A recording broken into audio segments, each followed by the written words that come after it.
ವದನಸ್ಮರ ಮಾಂಗಲ್ಯ ಗ್ರಹತೋರಣ ಚಿಲ್ಲಿಕಾ ವಕ್ತ್ರಲಕ್ಷ್ಮೀ ಪರಿವಾಹ ಚಲನ್ಮೀನಾಭ ಲೋಚನ ನವಚಂಪಕ ಪುಷ್ಪಾಭ ನಾಸಾದಂಡ ವಿರಾಜಿತ ತಾರಾಕಾಂತಿ ತಿರಸ್ಕಾರಿ ನಾಸಾಭರಣ ಭಾಸುರ. ಕಾಮರಾಜ್, ಇದನ್ನು ಕಾಮಕಲೆ ಅಂತಾರೆ. ಕಾಮರಾಜನ ಮಾಂಗಲ್ಯ ಪ್ರಸಾದ ಏನಿದೆ ಅದು ದೇವಿಯ ಬಹಿರ್ದ್ವಾರ ತೋರಣ ಅಂತೀವಿ. ದೇವಿಯ ಭ್ರಮರ ಧನುಷಾಕಾರದಲ್ಲಿದೆ. ಹುಬ್ಬು, ಅದ್ರ ಬಗ್ಗೆ ಇಲ್ಲಿ ವರ್ಣನೆ ಇದೆ. ಸಿದ್ಧ ಪುರುಷರು ನಮ್ಮ ಕಣ್ಣು ಆಜ್ಞಾ ಚಕ್ರ ಹತ್ರ ಹುಬ್ಬು, ನಮ್ಮ ಬಾಡಿ ಲ್ಯಾಂಗ್ವೇಜ್ ನೋಡಿ ಅವರು ನಮ್ಮ ಬಗ್ಗೆ ಪೂರ್ತಿ ಹೇಳ್ತಾರೆ. ನಮ್ಮ ಮನಸ್ಸಲ್ಲಿ ಏನು ವಿಚಾರ ನಡೀತಾ ಇದೆ ಅದನ್ನು ಅವರು ಹೇಳಬಲ್ಲರು. ದೇವಿಯ ಭ್ರಮರ ಧನುಷಾಕಾರದಲ್ಲಿದೆ, ಅದು ಪೂರ್ಣ ರೂಪದಲ್ಲಿದೆ. ಅದಕ್ಕೆ ಅದನ್ನು ಶಿವಧನಸ್ಸು ಅಂತಾರೆ. ಶಿವಧನಸ್ಸಿನ ಮೇಲೇ ಆ ಬಿಂದು ಇದೆ, ಮಧ್ಯ ಬಿಂದು ಇದೆ, ಅದನ್ನು ಸೀತಾನು ಅನ್ಬೋದು. ಹೀಗಾಗಿ ಆ ಶಿವಧನಸ್ಸನ್ನು ರಾಮ ಭಂಗ ಮಾಡಿದ್ದು. ದೇವಿಯ ಮುಖನ ಸರೋವರ ರೂಪದಲ್ಲಿ ನಾವು ತಿಳ್ಕೊಂಡ್ರೆ ಈ ಕಣ್ಣೇನಿದೆ ಅದು ಕಣ್ಣಿನ ಸ್ವರೂಪ ಏನಿದೆ ಅದು ಮೀನಿನ ಥರ ಇದೆ. ಮೀನಿನ ಸ್ವಭಾವ ನೋಡೋದಾದರೆ ಚಂಚಲ, ಕಣ್ಣನ್ನು ಸಹ ಚಂಚಲ ಅಂತಾರೆ. ಇದನ್ನು ಸೂಕ್ಷ್ಮ ರೂಪದಲ್ಲಿ ಅರ್ಥ ಮಾಡ್ಕೊಳ್ಳೋದಾದರೆ ಮೀನು ತನ್ನ ದೃಷ್ಟಿ ಮಾತ್ರದಿಂದ ತನ್ನ ಸಂತಾನದ ಪಾಲನೆ ಪೋಷಣೆ ಮಾಡ್ತವೆ. ಅದೇ ರೀತಿ ದೇವಿಯ ದೃಷ್ಟಿ ನಮ್ಮ ಮೇಲೆ ಬಿದ್ದರೆ ದೇವಿಯ ದೃಷ್ಟಿ ಮಾತ್ರದಿಂದಲೇ ಈ ಬ್ರಹ್ಮಾಂಡದ ಪಾಲನೆ ಪೋಷಣೆ ಆಗ್ತದೆ. ನವಚಂಪಕ ಪುಷ್ಪಾಭ ನಾಸಾದಂಡ ವಿರಾಜಿತ. ಚಂಪಾ ಪುಷ್ಪ ಏನಿದೆ ಲೈಟ್ ಹಳದಿ ಬಣ್ಣದಲ್ಲಿರ್ತದೆ. ವೀಕ್ಷಿತ ಆಗಿರುವಂತಹ ಪುಷ್ಪ ಚಂಪಾ ಪುಷ್ಪ ಏನಿದೆ ಅದೇ ರೀತಿ ದೇವಿಯ ನಾಸಾದಂಡ ಇದೆ. ತಾರಾಕಾಂತಿ ತಿರಸ್ಕಾರಿ ನಾಸಾಭರಣ ಭಾಸುರ.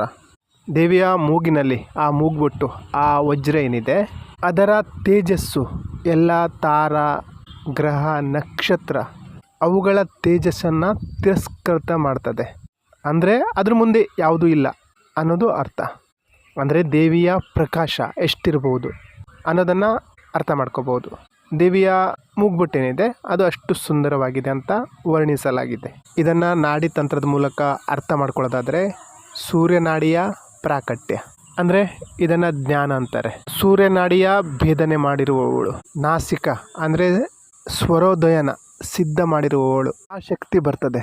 ಒಂದು ಕುಂಭಕ ಮಾತ್ರದಿಂದಲೇ ವೇದದ ರಚನೆ ಮಾಡ್ತಾಯಿದ್ರು, ಉಪನಿಷತ್ನ ರಚನೆ ಮಾಡ್ತಾಯಿದ್ರು. ದೇವಿಯ ಸ್ವರೂಪದ ಒಳಗೆ ನಾವೇನಾದರೂ ಇಳಿದ್ರೆ ಆ ಪರಮಚೇತನದ ಒಳಗೆ ನಾವು ಪ್ರಾಣಾಯಾಮ, ಇಡ ಪಿಂಗಳ ಸುಷುಮ್ನ ಇದರ ಸಿದ್ಧಿ ಮಾಡಿಕೊಂಡ್ರೆ ನಮಗೆ ಜ್ಞಾನ ಪ್ರಕಟ ಆಗ್ತದೆ. ಇದು ಇದರ ಒಂದು ಸಾರ ರಹಸ್ಯ. ಇಲ್ಲಿ ಲಲಿತಾ ಸಹಸ್ರನಾಮದಲ್ಲಿ ಇದನ್ನು ಅರ್ಥ ಮಾಡ್ಕೊಳ್ಳೋದಾದರೆ ಆ ಮೂಗುತಿ ಏನಿದೆ ಅದರ ಪ್ರಕಾಶ ಇಡೀ ತಾರಾಮಂಡಲವನ್ನೇ ಅಲುಗಾಡಿಸಬಲ್ಲದು, ಅಷ್ಟು ಪ್ರಕಾಶಮಾನ ಆಗಿದೆ ಅಂತ ಅರ್ಥ. ಕದಂಬ ಮಂಜರಿ ಕ್ಲಪ್ತ ಕರ್ಣಪೂರ ಮನೋಹರ ತಾಟಂಕ ಯುಗಳೀಭೂತ ತಪನೋಡುಪ ಮಂಡಲ. ದೇವಿಯ ಕರ್ಣ ಏನಿದೆ ಅದು ಕದಂಬ ಮಂಜರಿ ಥರ ಅದನ್ನು ಕಲ್ಪಿಸಿಕೊಳ್ಳಲಾಗಿದೆ. ಕಿವಿಯ ಮೇಲ್ಗಡೆಯ ಆಭರಣದಿಂದ ದೇವಿಯ ಮುಖಮಂಡಲ ಶೋಭಿತ ಆಗ್ತಾ ಇದೆ ಅನ್ನೋದು ಇದರ ಅರ್ಥ. ಇದು ಶೃಂಗಾರ ರಸ. ಇದನ್ನು ಆಧ್ಯಾತ್ಮಿಕ ದೃಷ್ಟಿಕೋನದಿಂದ ನೋಡೋದಾದರೆ ಅದು ನಮ್ಮ ಶ್ರವಣ ಶಕ್ತಿ, ದಿವ್ಯ ಶ್ರವಣ ಶಕ್ತಿ, ಆ ಭಗವತಿ ಶ್ರುತಿ, ಆ ಭಗವತಿ ರುಚಿ, ಆ ವಾಣಿಯ ಎಲ್ಲಿ ಸ್ಪರ್ಶ ಆಗ್ತದೋ ಮಸ್ತಿಷ್ಕದ ಒಳಗಿಂದ ಏನು ನಾವು ಕೇಳ್ತೀವಿ, ನಮ್ಮ ಒಳಗಿನ ಸೂಕ್ಷ್ಮ ಶರೀರ, ಕಾರಣ ಶರೀರ ಏನಿದೆ, ಮಹಾಕಾರಣ ಶರೀರ ಏನಿದೆ, ಅದರಿಂದ ನಾವೇನು ಕೇಳ್ತೀವಿ, ಕೇಳಿದ ನಂತರ ಆ ವಾಣಿ ದೇವಿಯ ಸ್ವರೂಪ ಏನಿದೆ, ಭಗವತಿಯ ಶ್ರುತಿ ಸ್ವರೂಪ ಏನಿದೆ ಅದು ಅಷ್ಟು ಸುಂದರವಾಗಿರ್ತದೆ. ಇದನ್ನು ಯಾವ ರೀತಿ ಅರ್ಥ ಮಾಡ್ಕೊಳ್ಳೋದಂದರೆ ಈ ಗೋಸ್ವಾಮಿ ತುಳಸಿದಾಸರು ಮಾನಸದ ಏನು ರಚನೆ ಮಾಡ್ತಾರೆ ಆ ಮಾನಸದ ಚೌಪಾಯಿ ಏನಿದೆ ಅದು ಅವರಿಗೆ ಆಕಾಶವಾಣಿಯ ರೂಪದಲ್ಲಿ, ವಾಣಿ ರೂಪದಲ್ಲಿ ಸಿಕ್ಕಿತ್ತು. ಅದನ್ನು ಕೇಳ್ತಾ ಕೇಳ್ತಾ ಅವರು ಭಗವತಿಯ ಸ್ವರೂಪದಲ್ಲಿ ಲೀನ ಆಗ್ತಾರೆ, ಅಂದರೆ ಸಮಾಧಿ ಸ್ಥಿತಿಯಲ್ಲಿ ಇರ್ತಾರೆ. ಈ ಮಾನಸ ಏನು ಹೊರಹೊಮ್ಮಿದೆ ಅದು ಸಮಾಧಿ ಸ್ಥಿತಿಯಲ್ಲಿ ಹೊರಹೊಮ್ಮಿದ್ದು. ದೇವಿಯ ಕರ್ಣ ಏನಿದೆ ಅದು ಅಷ್ಟು ಮನೋಹರ ಆಗಿದೆ. ಯಾಕೆ ಮನೋಹರ ಆಗಿದೆ? ಯಾಕಂದರೆ ಅದರ ಶಕ್ತಿ ಏನಿದೆ ಅದು ಶ್ರುತಿ ಧ್ಯಾನ ಮಾಡ್ತಾ ಇದೆ. ಅಂದರೆ ಶ್ರವಣ ಶಕ್ತಿ, ಕೇಳುವ ಶಕ್ತಿನ ಆ ದೇವಿ ಪ್ರದಾನ ಮಾಡ್ತಾಳೆ. ಈ ಲಲಿತಾ ಸಹಸ್ರನಾಮ ಅನ್ನೋದು ನಮ್ಮ ಶರೀರದ ಯೋಗ ಕ್ರಿಯೆ, ಗುಣ ಸ್ಥಾಪನದ ಕ್ರಿಯೆ, ಶಕ್ತಿ ಸ್ಥಾಪನೆಯ ಕ್ರಿಯೆ, ಸ್ವರೂಪ ಸ್ಥಾಪನೆಯ ಕ್ರಿಯೆ. ದೇವಿಯ ಆಭೂಷಣ ನೋಡೋದಾದರೆ ತಾಟಂಕಿ ಯುಗಳೀಭೂತ ದೇವಿಯ 2 ಕರ್ಣ ಏನಿದೆ, ಕಿವಿ ಏನಿದೆ, ಅದರ ಕಿವಿಯೋಲೇನಿದೆ ಅದು ಸೂರ್ಯಮಂಡಲದಲ್ಲಿ ಏನೋ ತಾರೆ ನಕ್ಷತ್ರಗಳಿವೆಯೋ ಆ ಥರ ದೇವಿಯ ಕಿವಿಯೋಲೆ ಇದೆ. ತಾಟಂಕಿ ಯುಗಳೀಭೂತ ತಪೋ ನೋಡುಪ ಮಂಡಲ.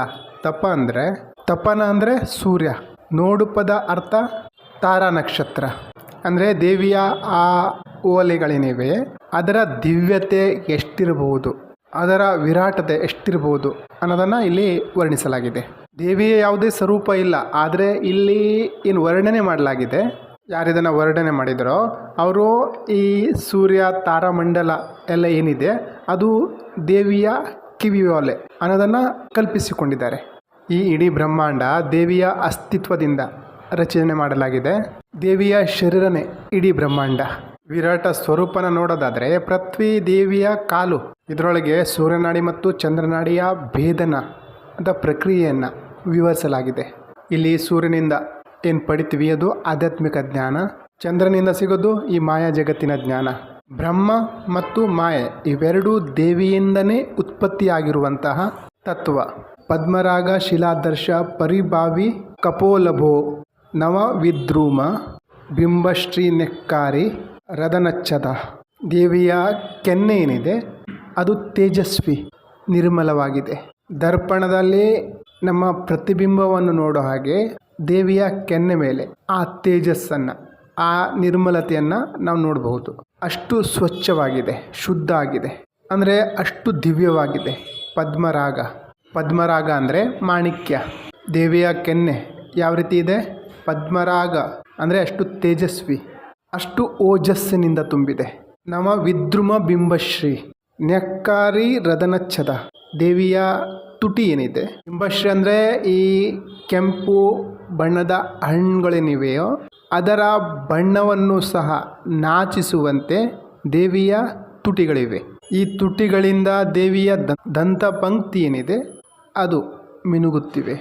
ಇದು ಶೃಂಗಾರ ರಸದ ಕ್ರಿಯೆ.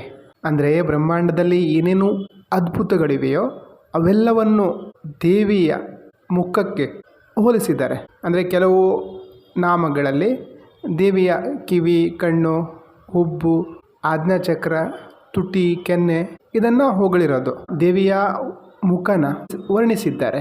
ಶುದ್ಧ ವಿದ್ಯಾಂಕುರಂಕಾರ ದ್ವಿಜಪಂಕ್ತಿ ದ್ವಯೋಜ್ವಲ ಕರ್ಪೂರ ವೀಟಿಕಾಮೋದ ಸಮಾಕರ್ಷ ದಿಗಂತರ.